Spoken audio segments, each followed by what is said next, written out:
Nous voici à Lux, petite commune de Saône-et-Loire dans la région Bourgogne-Franche-Comté. Ce village de moins de 2000 habitants, auparavant tourné vers l'agriculture, est aujourd'hui devenu une banlieue de la ville de Chalon-sur-Saône. Une ville paisible où les gens travaillent sur le bassin de Chalon. Il y a effectivement la rivière principale de la région qui est la Saône. Il y a des promeneurs, des cyclistes, des gens qui courent à pied. Et c'est une ville, on va dire, dortoir, mais qui n'a jamais connu de problème. Le 21 avril 2010, en fin d'après-midi, le soleil se couche peu à peu sur les berges de la Saône. Jean-Paul, un moniteur de poids lourd, se balade à vélo pour décompresser de sa journée de travail. Quand soudain, il remarque quelque chose d'étrange. J'ai regardé sur le bord de Saône et j'ai vu cette forme qui était en bordure de berge. J'ai continué mon parcours parce que pour moi ça pouvait être un sac et dans le doute, au bout d'une centaine de mètres, je suis revenu voir. Et c'est là que je me suis rendu compte que ça pouvait être éventuellement une personne. Jean-Paul décide d'appeler les pompiers pour leur signaler sa découverte. Arrivé sur place, les secours font un terrible constat. Ils ont tout de suite vu que c'était une personne. Ils se rendent compte qu'il est ficelé et qu'il a apparemment un sac sur la tête. Donc ils décident de ne rien toucher et de faire venir la gendarmerie. Quelques minutes plus tard, la brigade de gendarmerie de Chalon-sur-Saône arrive et fige la scène. Aussitôt, le docteur Corrège, médecin légiste, est appelé pour effectuer les premières constatations. On a constaté que le cadavre était entièrement recouvert par une espèce de drap qui était maintenu à plusieurs endroits par une cordelette au niveau des jambes, une cordelette au niveau du cou, plus ou moins serrée. Et donc notre travail a d'abord été d'enlever le drap-housse pour voir un peu l'extrémité céphalique. Et là, on a constaté que la peau était un peu abîmée par la putréfaction. Le corps aurait donc séjourné plusieurs jours dans l'eau. Les gendarmes sont confrontés à une première difficulté, l'identification de la victime. Aucun élément permet de dire qui est cette victime. Pas de papier d'identité, pas d'accessoires, pas d'éléments, pas de voiture retrouvée à proximité. Ce qui laisse à penser l'ouverture d'une enquête est déjà une énigme. Les gendarmes de la section de recherche de Dijon viennent épauler leurs collègues de Chalon-sur-Saône et l'enquête peut véritablement commencer. Première question, à qui appartient ce corps? Quelles sont les causes de la mort de cette personne? Et comment s'est-elle retrouvée sur les berges de la Saône?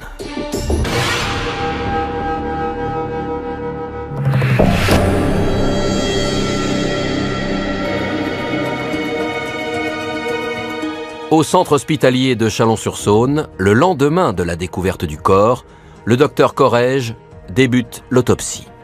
Premier indice, la victime est de sexe masculin. C'est un cadavre de race caucasienne, de taille 1,56 m, de corpulence normale, plutôt musclée. Il s'agit maintenant de déterminer combien de temps le corps de cet homme est resté dans la zone. Je l'avais estimé entre 10 et 15 jours approximativement parce que, encore une fois, c'est de l'eau à basse température. L'eau de la Saône à cette époque-là devait faire 16 degrés et ainsi le corps est presque dans des conditions de conservation qui sont bonnes. Les gendarmes vont donc pouvoir rechercher un homme qui a disparu depuis 15 jours.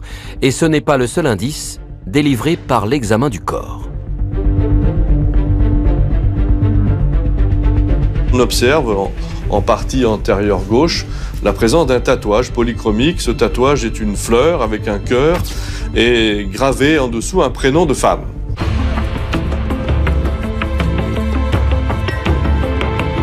Un élément qui apporte une autre pièce au puzzle, car auparavant, les enquêteurs ont retrouvé au poignet de la victime une gourmette. Sur cette gourmette, un prénom gravé, Bertrand.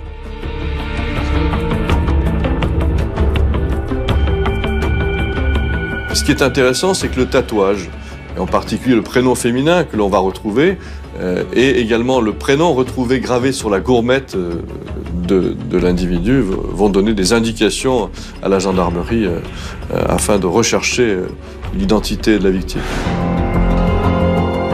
Le médecin légiste poursuit ensuite l'autopsie. Il remarque de nombreuses contusions et une blessure conséquente au niveau de la tête de la victime. On va retrouver un volumineux hématome étendu sur toute la partie latérale gauche de la face et à l'arrière. Vous voyez toute cette face. Donc il y a un gros hématome entre le cuir chevelu et la boîte crânienne qui indique un coup violent qui a beaucoup saigné. Reste à savoir si ce coup a été mortel. Ce qui est intéressant pour les causes de la mort, c'est qu'on va analyser les poumons et qu'on va retrouver des diatomées dans les poumons. Les diatomées, ce sont des algues microcellulaires qui existent dans l'eau naturellement. L'analyse a retrouvé les mêmes diatomées dans la Saône que dans les poumons de la victime, indiquant qu'il y a de l'eau qui a pénétré et par conséquent une noyade possible. L'homme était donc toujours en vie lorsqu'il a été précipité dans le fleuve. Pour en savoir plus, le sang de la victime est envoyé en analyse. On va s'apercevoir que la victime avait absorbé de manière massive des produits, des tranquillisants qui avaient sans doute entraîné un endormissement. Un mode opératoire qui met les services de gendarmerie sur une première piste. Après les examens procédés en laboratoire, va se développer l'hypothèse d'un empoisonnement par ces médicaments. Et on sait par la pratique pour les médecins légistes que l'empoisonnement est souvent un crime de femme. À la vue du rapport d'autopsie, les enquêteurs envisagent un premier scénario, celui d'une vengeance. D'après ces premières constatations du médecin légiste, donc c'est un crime assez effroyable et un acharnement, ça ressemble un peu à de la haine. Mais pour remonter à ses auteurs, les gendarmes doivent encore identifier la victime. Qui est ce fameux Bertrand? Aurait-il été victime d'un crime passionnel, comme le pressentent les enquêteurs? La femme, dont le nom est inscrit sur le tatouage, a-t-elle un lien avec cette terrible disparition?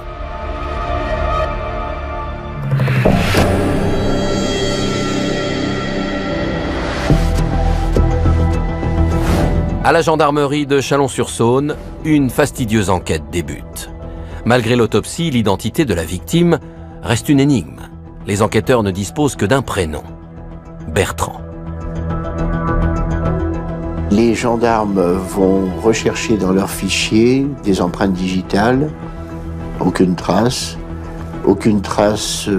chez un dentiste, il n'y a pas une dentition particulière, aucun fichier de disparition ne fait état d'un dénommé Bertrand, un homme d'une quarantaine d'années. Les forces de l'ordre orientent leurs recherches vers une personne isolée. Ils font le tour des hôpitaux et des hôtels, sans résultat. Puis ils se dirigent vers les foyers sociaux. Les enquêteurs se rendent au Centre communal d'action sociale, CCAS, de Chalon, avec ce prénom comme seul élément pour l'instant dont ils disposent de cette victime. Il s'avère que ce centre d'action sociale recense 15 prénoms identiques avec 15 noms de famille. Donc les gendarmes repartent avec cette liste. Les enquêteurs visitent une par une les différentes adresses. Et le 26 avril 2010, 5 jours après la découverte du corps, ils se rendent au domicile d'un énième Bertrand, un homme de 39 ans, chauffeur de poids lourd intérimaire. Et très vite, ils remarquent que la boîte aux lettres n'a pas été vidée depuis longtemps. Les gendarmes qui voient que la porte ne s'ouvre pas interrogent la voisine de palier qui va reconnaître qu'effectivement, depuis le 3 avril, elle n'a pas vu se dénommer Bertrand et qu'elle s'inquiète parce que d'habitude, quand il s'absentait, Il lui confiait la clé de son appartement pour qu'elle relève le courrier. Les enquêteurs lui montrent les photos de la victime. Malgré l'état de putréfaction du corps, la voisine, sous le choc, reconnaît son voisin Bertrand. Les gendarmes perquisitionnent donc l'appartement du disparu.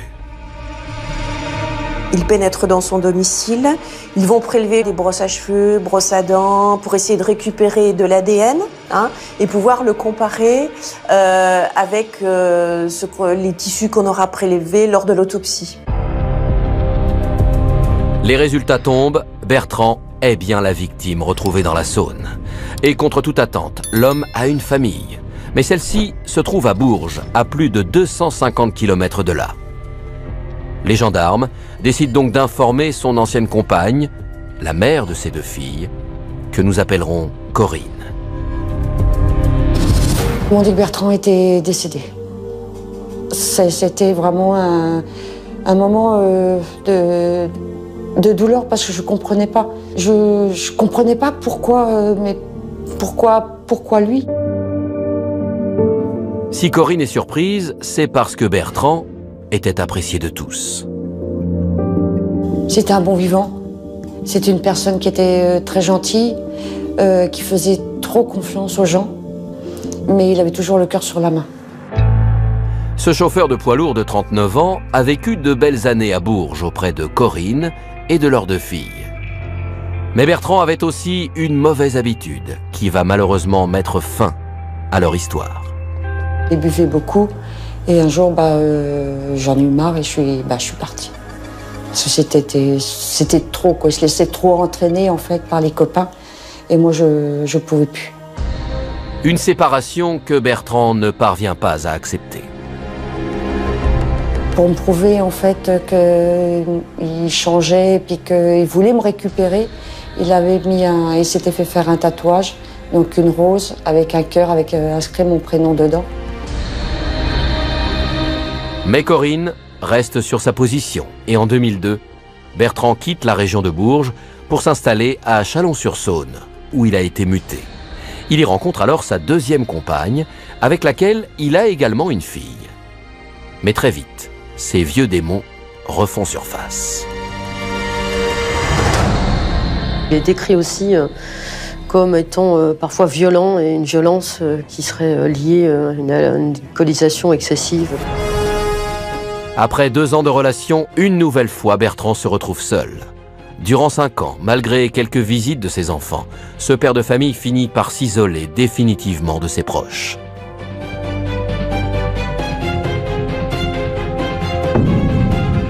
Qui a pu s'en prendre à Bertrand? Comment expliquer une telle barbarie? Les enquêteurs l'ignorent encore, mais un incroyable coup du sort va faire basculer leur enquête.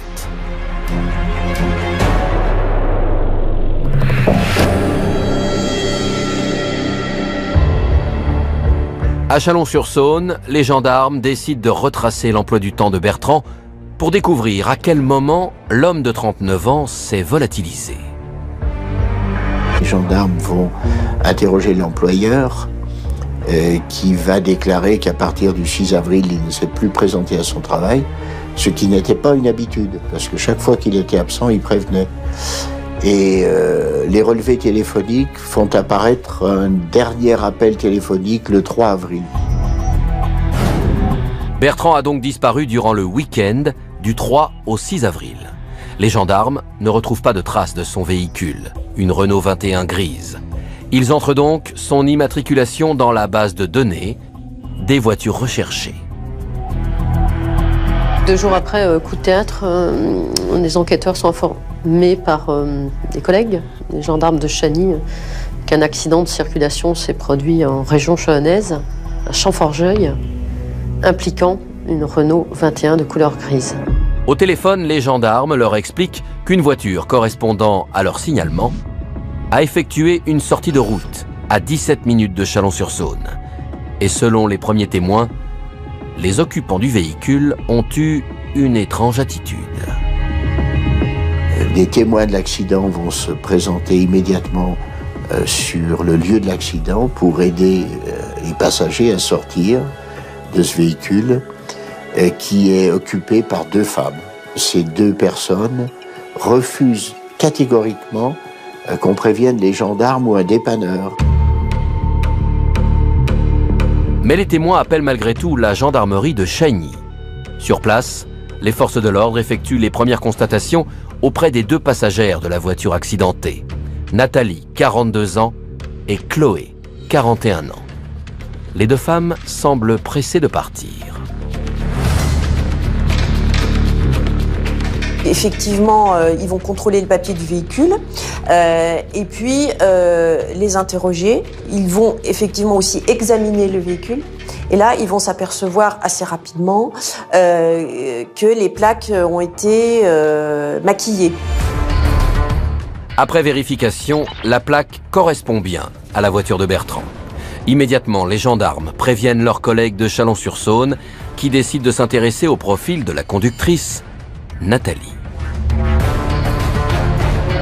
Nathalie est une femme âgée de 42 ans, elle est originaire de près d'Autun, d'une famille intégrée socialement, sans problème. Elle exerce plusieurs métiers dans le bâtiment, dans le bûcheronnage. Elle présente un physique un peu impressionnant. C'est une femme qui est une forte personnalité, qui, d'après les renseignements qu'on peut avoir, peut être violente. Nathalie vit avec sa compagne à Chalon-sur-Saône. Mais c'est une autre femme qui était avec elle dans la voiture lors de l'accident. Chloé. Chloé, c'est une femme de 41 ans qui a été mariée, qui a eu 2 filles, qui travaille dans une grande surface et qui, elle, est un peu aussi seule dans sa vie à ce moment-là. Et donc, elle va rencontrer Nathalie. Après une courte relation en 2007, Nathalie et Chloé se séparent, mais restent amies. Et fin 2010, les deux femmes décident de se remettre ensemble, dans le plus grand secret.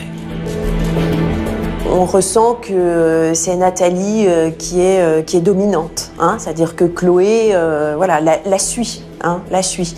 Et je pense que comme Nathalie apparaît peut-être assez forte, en tout cas dans l'apparence, je pense qu'à ce moment-là, c'est un soutien pour Chloé qui va se sentir un petit peu protégée par Nathalie. Les gendarmes tentent de faire le lien entre les deux femmes et la victime. L'enquête fait découvrir que donc Nathalie avait une belle-mère qui avait gardé donc la fille de Bertrand. Voilà, et c'est comme ça que la relation, elle va le connaître d'une manière très superficielle finalement. Il n'y a pas de lien intime entre eux, pas du tout. Comment Nathalie et Chloé se sont-elles retrouvées au volant de la voiture de Bertrand? Les deux amantes sont-elles impliquées dans le meurtre du trentenaire? Et pourquoi aurait-elle fait preuve de tant de cruauté envers un homme qu'elle connaissait à peine?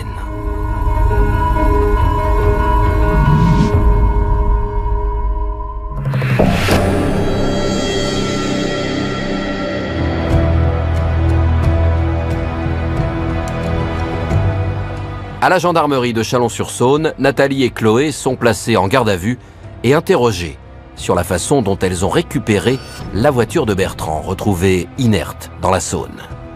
Très vite, Nathalie avoue être impliquée dans la mort de Bertrand et tente de fournir une explication aux enquêteurs.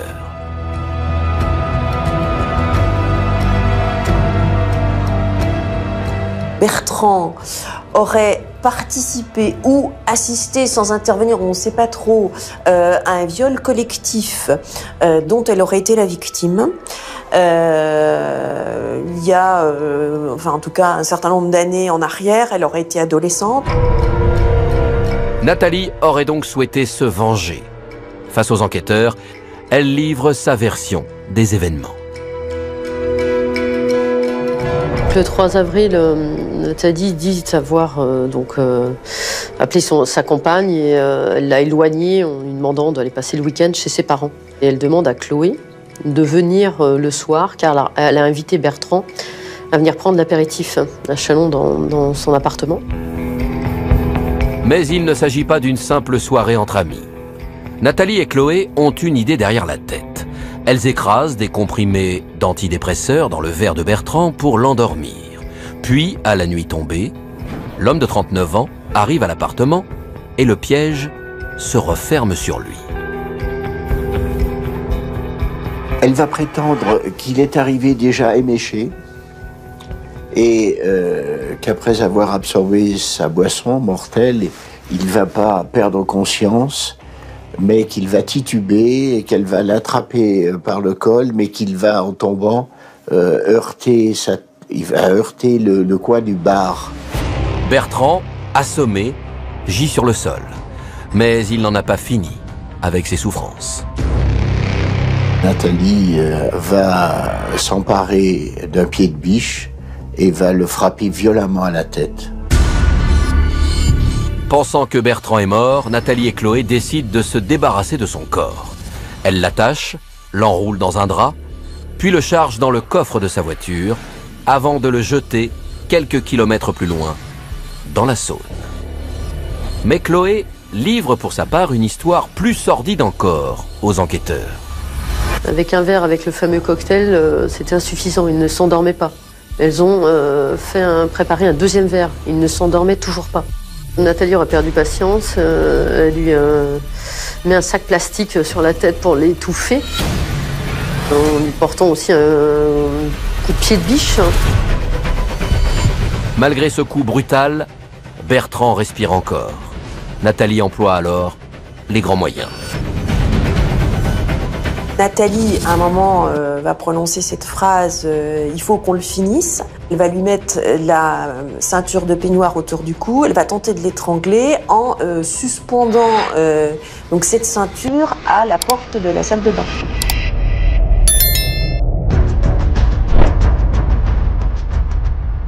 Chloé indique aux enquêteurs qu'elle était trop effrayée pour arrêter sa maîtresse. Nathalie se serait acharnée sur Bertrand pour obtenir sa revanche des années plus tard. Mais les forces de l'ordre doutent du mobile fourni par la quadragénaire et procèdent à des vérifications. Ils ne retrouvent aucune trace du viol évoqué par Nathalie. Bien au contraire.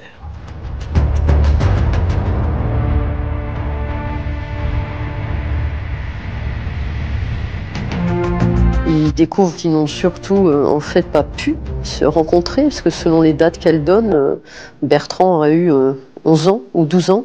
Lui est originaire de l'Indre, elle de Saône-et-Loire, et que leur trajectoire professionnelle, après vérification, ne se serait jamais croisée.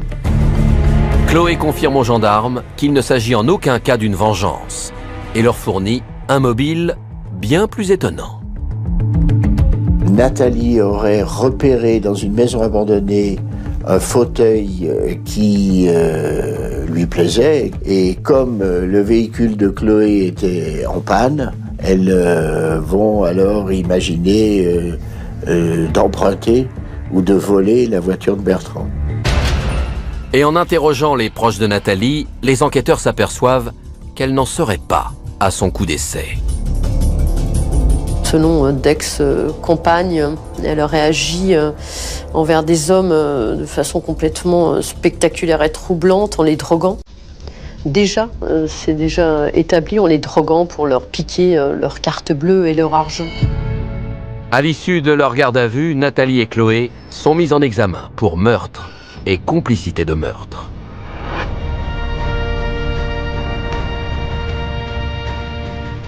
Comment ces deux femmes se défendront-elles lors du procès à venir? Face aux jurés, Nathalie avouera-t-elle le véritable mobile de son crime? Et la part de responsabilité de Chloé sera-t-elle établie?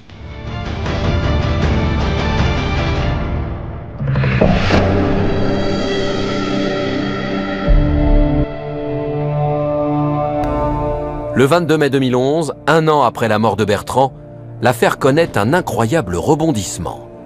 Après 13 mois d'incarcération, Nathalie craque et envoie une lettre au juge d'instruction. Elle avoue que la piste du viol dont elle se dit victime, c'était faux, qu'elle l'a inventé. Elle dit aussi au juge d'instruction que la soirée de l'apéritif où elle a invité Bertrand, ça a dégénéré, qu'elle a voulu voler sa voiture. Nathalie indique qu'elle dira toute la vérité lors du procès. Mais seulement 6 jours plus tard, le 28 mai 2011, elle en décidera autrement. Cette femme, alors âgée de 43 ans, est retrouvée pendue dans sa cellule. Pour les proches de Bertrand, le décès de la principale accusée est une terrible nouvelle. J'aurais préféré qu'elle assume ce qu'elle avait fait. J'aurais préféré qu'elle dise les choses au lieu de se suicider. Je trouve que c'est trop facile. Le 22 mai 2012, le procès de Chloé s'ouvre malgré tout devant la cour d'assises de Chalon-sur-Saône. Elle comparaît pour complicité de meurtre et vol de voiture et se retrouve donc seule dans le box des accusés. Je sens une ambiance assez pesante parce que la famille n'a pas le véritable coupable en face. Pour la cour, tout l'enjeu du procès est de définir le rôle de Chloé dans la mort de Bertrand. C'était une femme calme, qui paraissait effectivement très passive. On lui a beaucoup reproché d'ailleurs cette passivité en lui disant mais quand même, vous êtes une femme adulte, vous pouviez réagir, interrompre votre compagne, en lui disant mais que fais-tu, on peut pas faire ça, ou voilà. Et en fait c'est ça qu'on lui a beaucoup reproché. Pour sa défense, Chloé explique qu'elle n'est pas venue en aide à Bertrand en raison du caractère violent de Nathalie. Devant les jurés, elle force le trait. Chloé, pour justifier de l'emprise qu'aurait pu avoir Nathalie sur elle, elle va même jusqu'à dire que Nathalie était son gourou et qu'elle était un disciple de cette femme qui dirigeait ses actes en quelque sorte. Mais ces arguments ne convainquent pas. Après 3 jours d'audience, Chloé est condamnée à 12 ans de réclusion criminelle. Une sentence que les proches de Bertrand jugent insuffisante. Pour nous, c'est pas assez. C'est pas assez pour ce qu'elle a fait. Donc ça veut dire que c'est comme si on lui donnait l'autorisation de recommencer. Non, je trouve ça inadmissible.